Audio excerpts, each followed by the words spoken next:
Okay. Today's daf is daf Nun Aleph 51. We're going to start from about, I would think it's like 14 lines from the bottom. Tanan Hossam. Okay. I just wanted to discuss a couple of things that we learned yesterday. It's interesting that we learned about how Rabbi Akiva became wealthy, fabulously wealthy, 6 times. And it seems to me that he lost his money each time. So he went from riches to rags to riches to rags to riches. You know, he had a lot of highs and lows, and those are difficult things difficult areas of your life to overcome. So that's what I guess what the Gemara is trying to say about Rabbi Akiva. And it's interesting also that we learned yesterday that one of Rabbi Akiva's wife was this lady, this Goyisha lady that tried to entice him for Dvar Avera, and he ended up marrying her. So he married a ger, and so it's fascinating stories brought here in the Rishonim and the Gemara. Anyway, that's what. So that's the one that wife is the one that told him to go learn. No. The wife that told him to go learn was the son of Bas Kalba Savua, a Jewish person. The richest Jew right at that time. But the other one is what the Gemara says, that Rabbi Akiva used to debate this Roman minister called Turnus Rufus. And he always won the debate. So the guy comes home and says to his wife asks him, why you look so sad? So he says, because Rabbi Akiva, you see here, he's always winning the debate. So she says, I know that their gods hates Nus. Let me try to entice Rabbi Akiva and make him sin with me. And Rabbi Akiva saw her. He spat. He laughed and cried. And he, of course, didn't do the sin. And eventually, he laughed because he saw Baruch HaKodesh that eventually she's going to become a ger, and they're going to get married together. And that's what happened. Her husband. He had 2 wives, or one died. Right, he had 2 wives. One that sacrificed, and then they probably in his older age he married this Gioris. Can you imagine the Gadol Yisrael marrying a Gioris? It's to teach us something. It does. Was Rabbi Akiva a ger too? Yes, Rabbi Akiva comes from Gerim, but it doesn't seem that he himself was a ger. He may have come from a lineage, a few generations back, that he was a ger. But the fact that he was at that time the Gadol Yisrael, I mean the leading Tana of all time. Okay, Rabbi Akiva is everything, and after that he marries this Gioris. So that right. And nowadays, if you give a shidduch and you say the parents are converts, right away it's a problem. That's a problem. By the way, the richest Yidden at the time, what did they do? What business were they in? It doesn't say Does what. the Gemara say that? They say maybe they were in lumber or wheat. I thought they were like their own vineyards. I thought a lot of them were a lot of money. Yeah, could be. It doesn't say what business they were. I would guess Esrogim, because they seem to do pretty well. Or Matas, or anything that makes money. So that's what they were in. Hi, Alan. Hi, Lewis. We just began. We're just discussing how Rabbi Akiva married a Gioris yesterday's daf. Anyway, we're on daf Nun Amid Beis. We're starting from Tanan Hossam. Okay, Tanan Hossam, we learned over there. So we're discussing over here, let's say over here. There's a halacha that if you work in somebody's field, let's say you work in his apple orchard, so you're permitted as an employee to take some free apples for yourself. It's a pasuk in Chumash, right? That if you're working for somebody, you're allowed to take, a little snack or a little lunch for yourself from the food that you're working with. But if you're working in the apple orchard, you can't go take from the guy's grapes or the guy's melons, because you're only limited to what you're the employee for. So the Mishnah says, if you were working in this type of figs called kloiposin, lo yoichal b'vnoi sheva, you can't eat the other type of figs called b'noi sheva.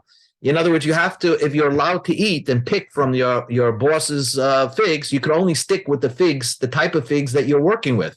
With Sheva, if you're working with Sheva figs, you shouldn't eat the kloiposim figs. So what is my kloiposim? What is this name of kloiposim? So kloiposim is a fig that you could turn into compote. Mina de te'ena, it's a type of fig, the avde mine lifte, that you could make compote out of it. So therefore, that's why it's called kloiposim. I think it has to do with the lamet pei in there. Says the Gemara, a little story.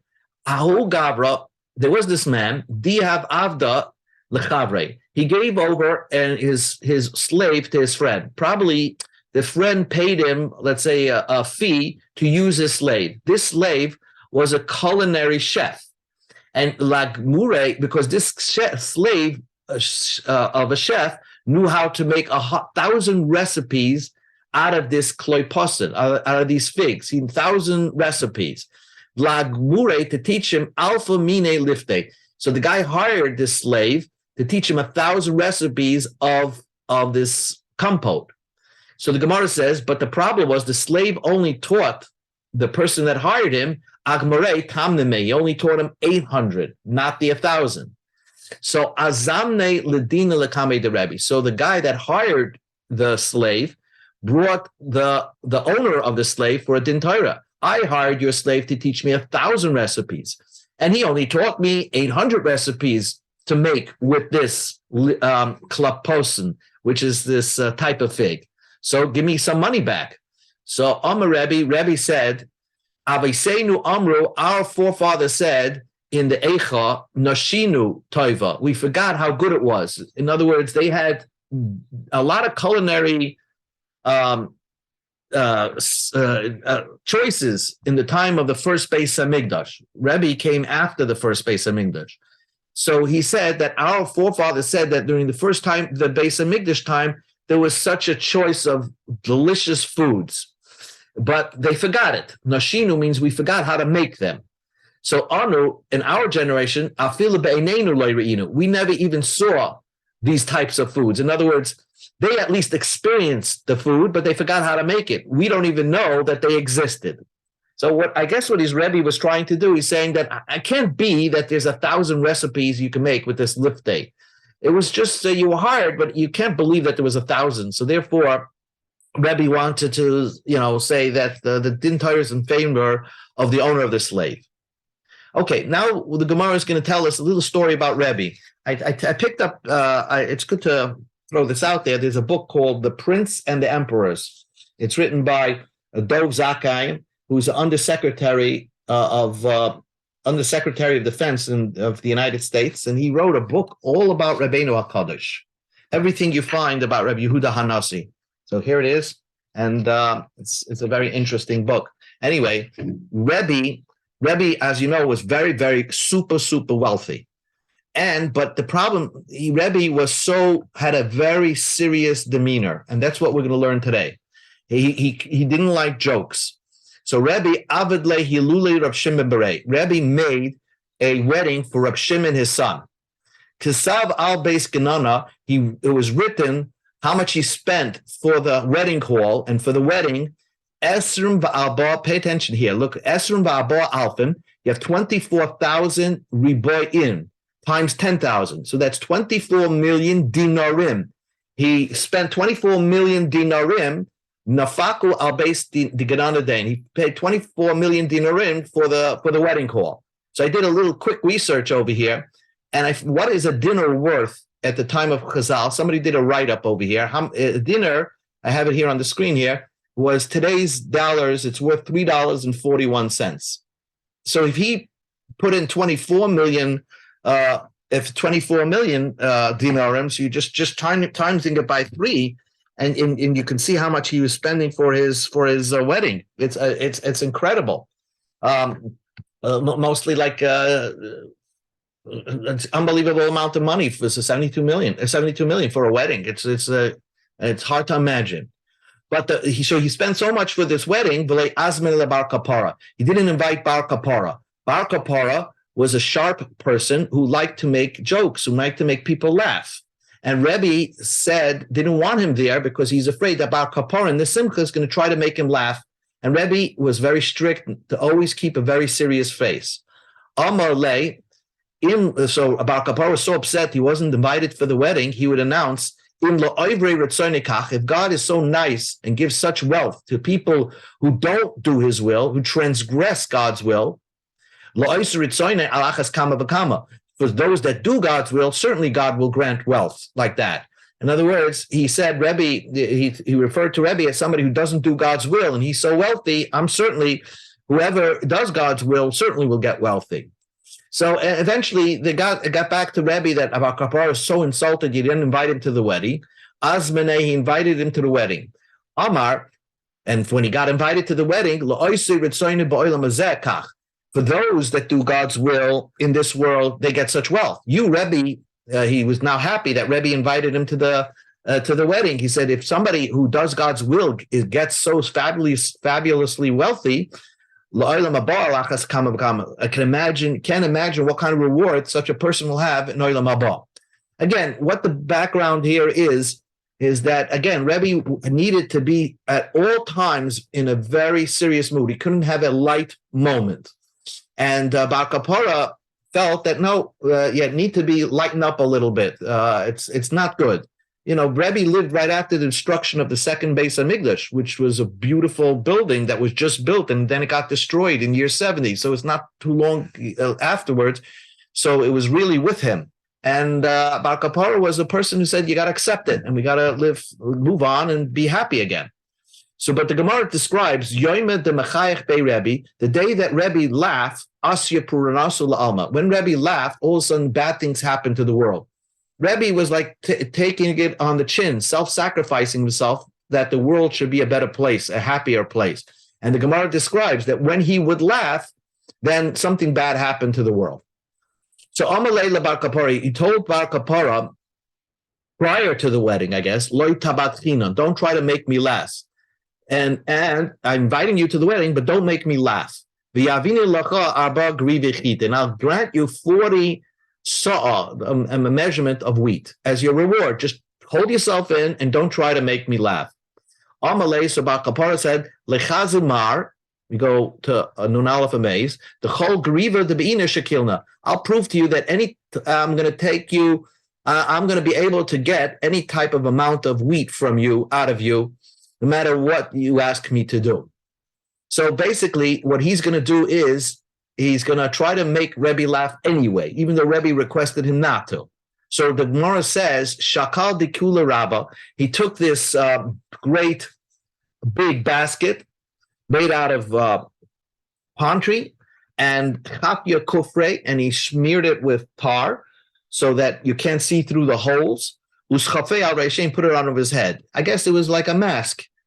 Va'azav Amalei, and then he approached Rebbe wearing this ridiculous basket on his head, covering his face, and Lecha Limar Arban Gvir Chitin Drashinibach, give me the 40 saw chitin that you owe me. So for some reason, the way he looked, the way he acted, the way he asked Rebbe that you owe me 40 saw of chitin, Achuch Rebbe started to laugh. Amalei, so Rebbe said to Bar Kapara, Lav as hartach loy tebatchan, didn't I tell you should not make me laugh? Amalei, so he said like this, Bar Kapara answered, you're right, I didn't make you laugh the day before the wedding, but on the wedding, I could make you laugh, so you owe me, because you said if I don't make you laugh, you're paying me 40 saw. So I didn't make you laugh the day before the wedding, so you owe me, Hiti de Rashina, Kanasevna, the wheat that you owe me, that's what I'm coming to request. Okay, so he made him laugh during the Simcha. Amalei Bar Kapara lebrate de Rebbe. Bar Kapara told the daughter of Rebbe, okay, at the wedding, I guess Rebbe was making this wedding for Reb Shimon, his son. Again, he spent a fortune of money, millions and millions of dollars on this wedding, and Bar Kapara told the daughter of Rebbe, Lamachar, the next day during the wedding, Shasina Chamar, I'm going to drink wine, Berekida the Avuch, with your father dancing, Ubikirkana de Imech, and your mother will be singing. So that's what it means. In other words, I'm going to make your father. You never saw your father dance. I'm going to make your father dance, and I'm going to make your mother sing at the wedding. And, you're talking about the most sour, serious people in the Jewish world, and Bar Kapara is guaranteeing that this is what's going to happen at the wedding. Ben Elisha Chasanai de Rebbe Havi. Ben Elisha was a very rich guy. He was the son-in-law of Rebbe. So apparently he married the daughter of Rebbe. It doesn't say what his father's name. So he was called Ben Elisha. He was the son of Rebbe. V'asher Gadol Hava. The Gemara tells us that he was also wealthy. So now it's nice to have the father-in-law wealthy, and the son-in-law also is a wealthy person. So Azmenei Lebe Hiluli the Rebbe, Shimon the Rebbe. So they were all gathered and invited to the wedding of Reb Shimon, the son of Rebbe. Okay. Amalei Bar Kapara Rebbe. So Rabbi Kapara says to Rebbe, my fascinating question, my to'eva. What does this mean by the word to'eva? And here you're going to learn something I think quite fascinating, controversial. The pasuk says over here, I have it on the screen over here, the ish ashke yishkav ezacha mishkeve isha. If a man is homosexual with another male, right? To'eva asu shneim. They did something repulsive, abomination. What is this word to'eva? That's the question. To'eva. What does this word to'eva mean? So a kol the amalei Rebbe the hachi. Anytime Rebbe said a pshat to'eva of what it means, the word to'eva, paracha bar kapara. Bar kapara refuted it. That cannot be what the word to'eva means. So Rebbe got frustrated and said, okay, Amalei Parshat, you explain me what the word Te'eva means. This is all happening at the wedding. So Amalei, so Bar Kapara said, bring your wife out, tirmili natle, and let her pour me a cup to drink of wine, or whiskey.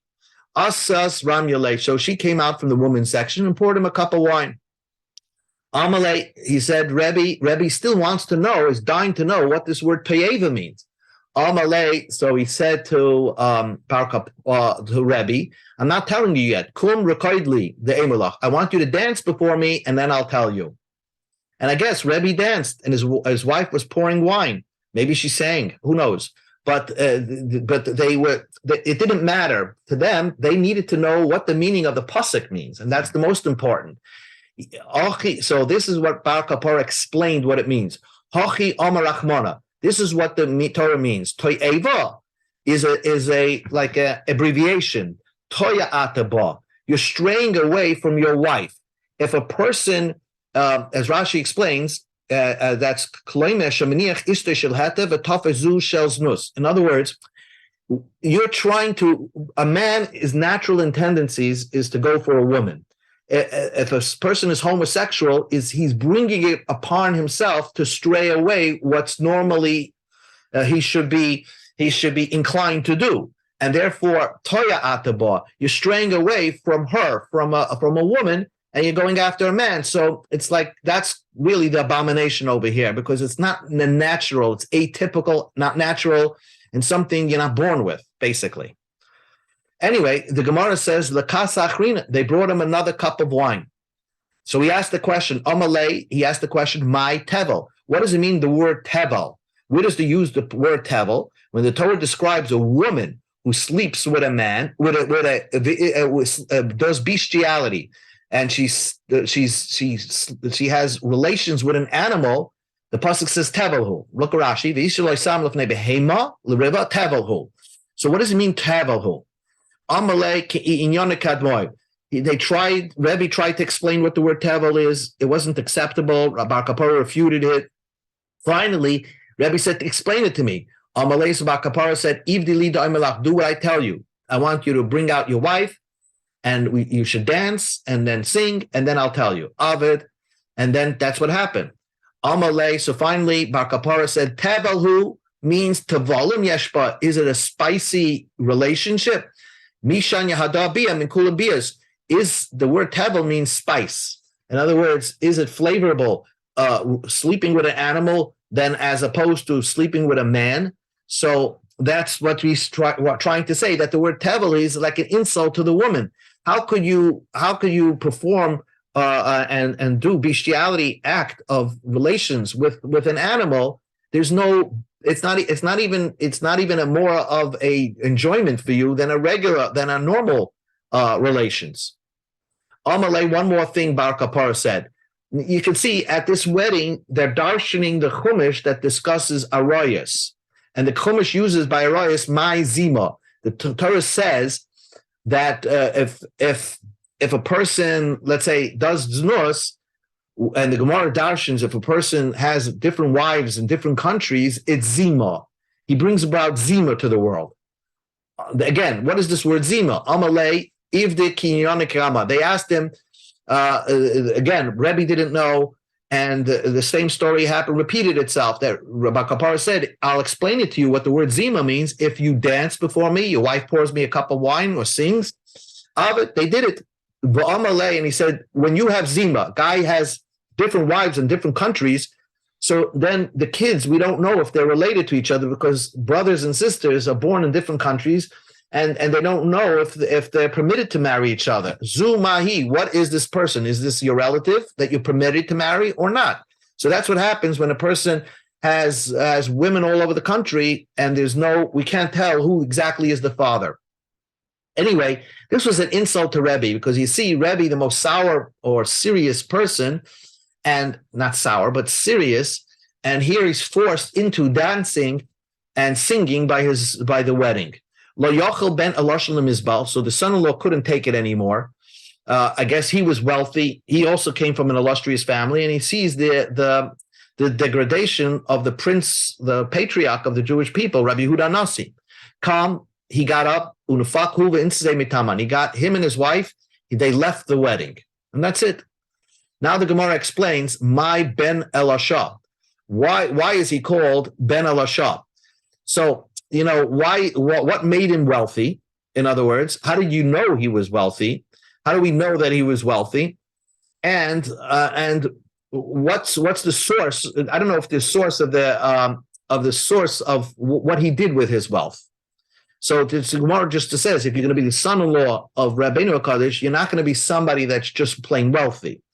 So he had money, and this is how he spent it. The Tanya learned in the Brisa, he didn't waste his money on nonsense. He hired somebody to teach him how they used to give a haircut to the Kohen Gadol. There was a special haircut that cost a fortune of money, and there's only few people that knew how to do it, and that was uniquely a type of haircut that the Kohen Gadol would take.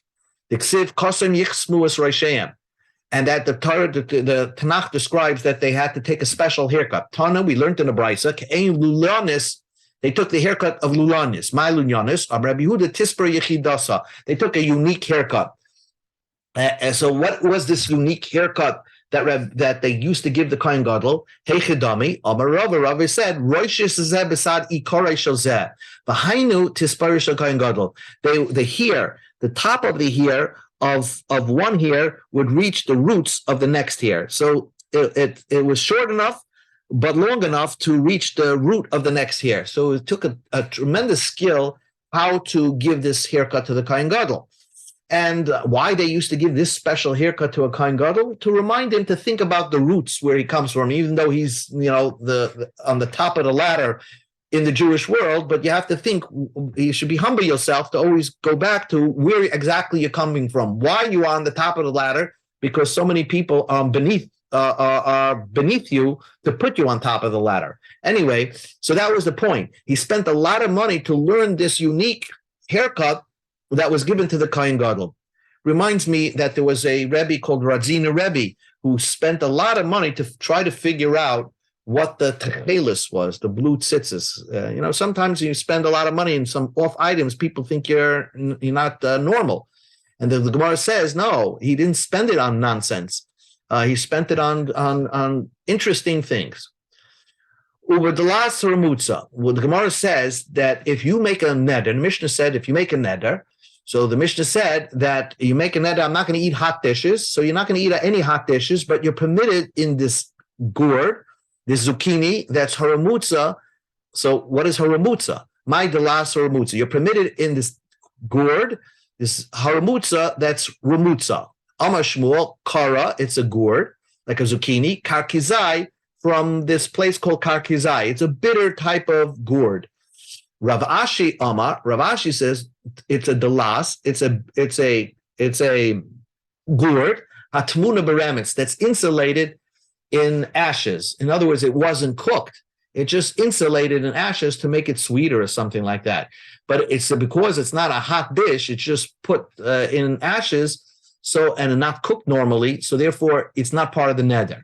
So one said the gourd comes from a certain place. The other said it's the way they made it.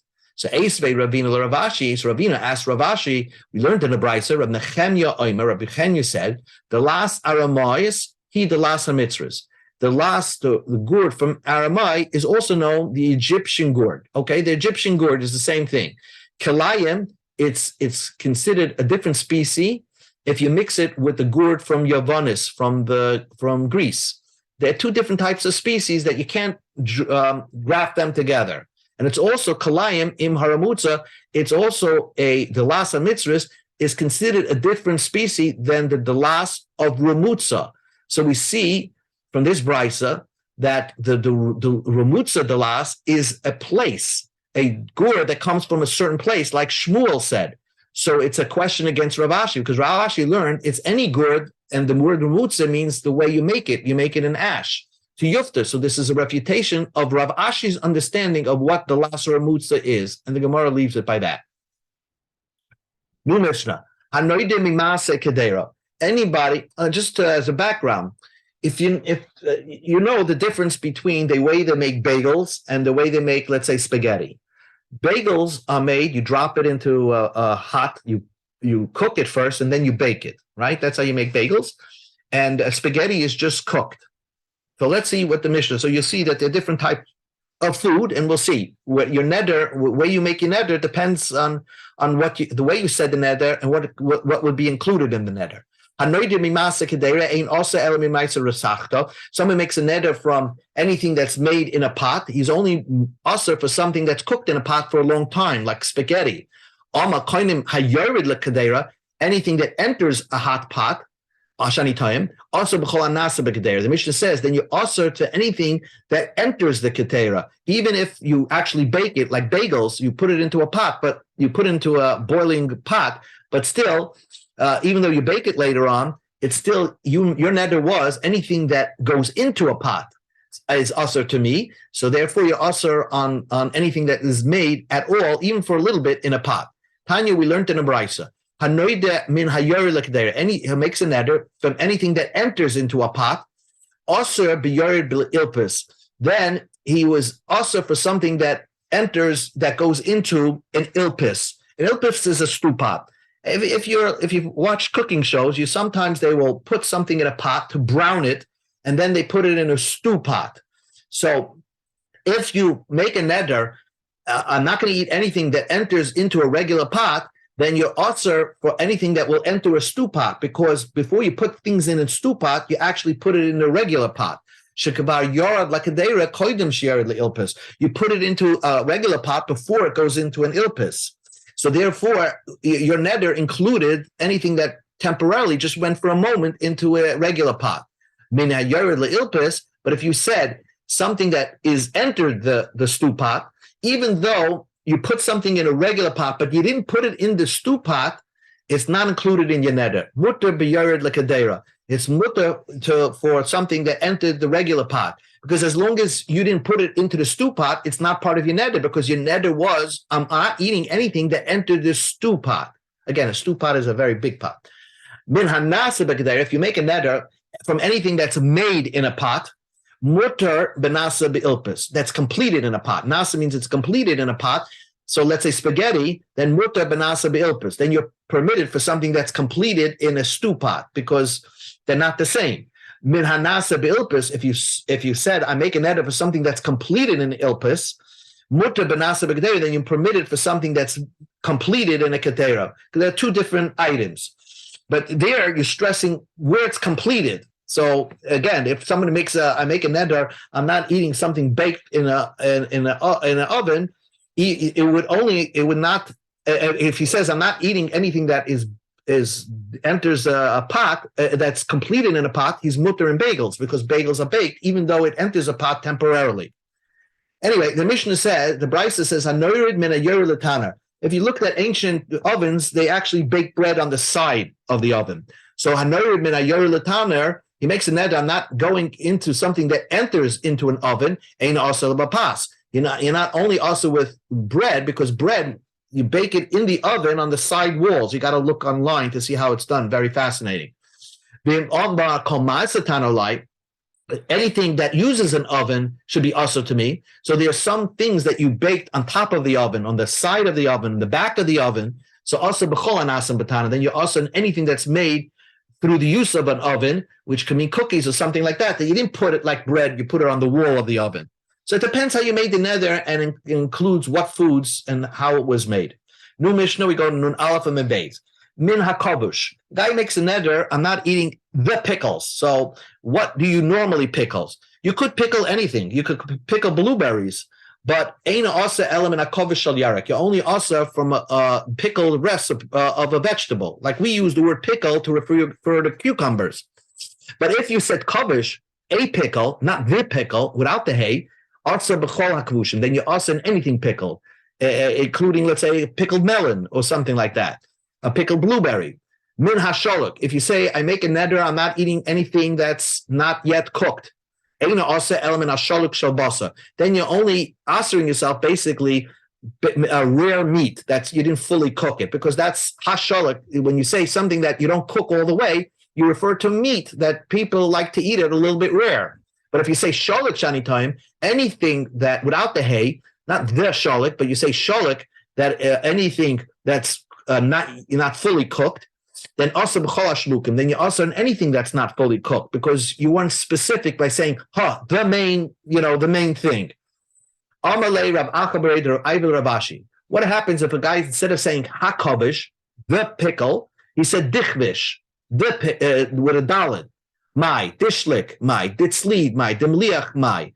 So, heikin mashma, what does it mean? Does it mean specific type of food, or it means anything that is pickled, almost cooked, roasted, salted? Tibaya, let this question remain.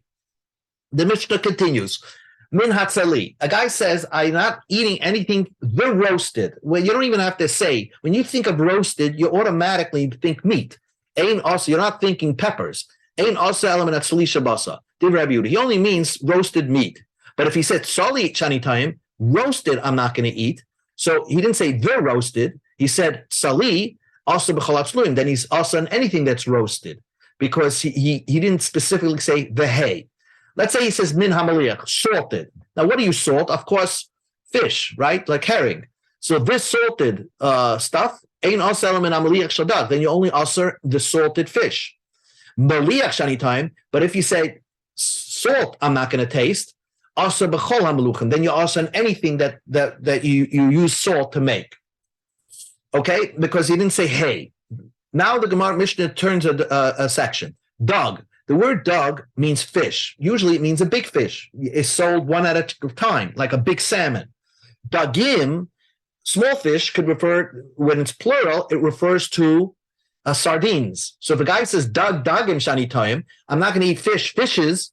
So then also, he's also bein gedolim, bein ketanim, whether it's a big fish or small fish, bein meluchim, bein tevelim, whether it's salted or non-salted, bechayim, bein muvushalim, whether it's raw or cooked. But umuta b'toras terufa uvetzir. He's permitted in minced sardines, right? Uvetzir and fish brine, because minced sardines, it's not a fish, it's not a whole fish, because it's mashed up, or fish brine. But hanoider min hatzachana. Tzachana is like a mixture of whole fish and cut and chopped fish. Okay, that's what tzachana is. So then, since tzachana includes chopped fish, also betaris trufa, he's also in minced sardines. But he's permitted bitzir, which is fish brine. Fish brine has a little bit like the muscle of the fish, and they are melted down into a juice. Uvomairayis, or the gravy of fish, because there's no fish in there. So he's only answering himself real the meat of the fish, but not anything, the liquid that's coming out of the fish. But hanoider betzoras terufa, he makes a neder that he's not eating minced sardines. So in the minced sardines, it's like a liquid form anyway. Aser, then he's aser bitzrir ubamarais. Then he's aser not only in the fish brine, which has some insides of the fish in there, ubamarais, or he's aser in the fish gravy. Tanya, we learned in the Brayta. Rav Shimon ben Elazar, Rav Shimon ben Elazar says, dag, when you say the word dag, fish, aser b'gdoila. You mean one dag fish means you're asking yourself on big fish, not small fish. Daga shani tayim. Now this is different than our Mishnah. Our Mishnah says dagim means small fish. Daga, according to the Brayta, the word daga with a hey, the word daga means a small fish, and you're permitted in big fish. But if you say daga, which means you said dag means a big fish. Daga in the Brayta means a small fish. Also bein b'gdolim bein b'ktanim. Then you also big fish and small fish. Amalei Rapapa labai. So Rapapa questioned Rabaya. Mimbai, how do you know the word dag? The word when you say fish, it means a big fish. Mimbai the dag shani time gadolhu. How do you know it means a big fish? How do you know the word dag means a big fish? The ksiv, the answer is Vayiman Hashem dag gadol livloyas yona. There, the pasuk says that God prepared a big fish to swallow yona. So we see big fish. Dag means big fish. So the Gemara says that's not true. The ksiv, the pasuk says Vayispal yona l'Hashem elakav mimei hadaga, that Yonah prayed from the inside of a daga of a fish. If you're saying the word dag means big fish, then daga means small fish, and yet the pasuk says that Yonah started praying inside the fish. Presumably, he was in a whale, and so we see that daga could also mean a big fish. So the Gemara says, "Hoylai kasha." That cannot be not too difficult. Really, Yonah was swallowed up by this whale, this big fish called a dag, but this big fish actually spit him into the mouth of a smaller fish. And that's why, and that caused Yonah to pray. As Rashi says in Yonah, that Yonah didn't pray when he was initially swallowed into the big fish. He had it also, he was very spacious and comfortable there. When he got into the small mother fish, when he got a little crowded, so daga, then he started to pray. So from Yonah, you can't bring a proof what dag and daga means. Ella, so the Gemara says, I'll prove it to you, that the word daga means small fish. When it says by Makkah's dam, when God made blood in the first Makkah, the fish in the sea, in the Nile, died. So even that pasuk doesn't mean. If you mean daga means small fish, you mean only the Nile was full of blood. So Katan and Mesi, only small fish died. Gedolim loy mesu, big fish did not die. It doesn't make sense. Daga in the Chumash must mean big fish and small fish. Ella, you're right. Daga mashme gedolim or mashme katanim. In the Torah, the word daga means big fish and small fish. Uvi nedarim, but when people talk in the vocabulary of people, the word daga means a small fish. Uvi nedarim, and when it comes to decide what a person meant in a neder, halach acher l'Hashem b'nei nadam. You look at the language that people talk. You don't look into the Torah. You look at the language people talk, and when they say daga, they mean a small fish. One last thing, hanoide min hatzachana. If someone makes a neder, Rishta said, from all types of concoction of chopped fish and whole fish, he's mutter in the fish brine, because there he said chopped fish and whole fish, but the brine is not included. The liquid from the fish is not included in his neder. Amalei Ravina Ravashi, if a person said, Oma hareya like tzichen, I make also to me tzichen. Tzichen means the things that smell, okay? This thing that smell, and tzichen is a takeoff of the word tzachana, which means anything that gives off an excessive odor. Could be that includes the fish brine and chopped fish and the whole fish, because that's where the word tzachana takes its name. And when you say tzichin, the excessive odor of fish, which includes the whole gamut. Or maybe it means tzachana. Maybe it means only the concoction of whole fish and chopped fish, but not the fish brine. Tiboya, we will remain with that with a question of what the person meant when he said that. Again, this is the whole parak of deciding what a person means when he says a certain word, and what is included in his net and what's not. Okay.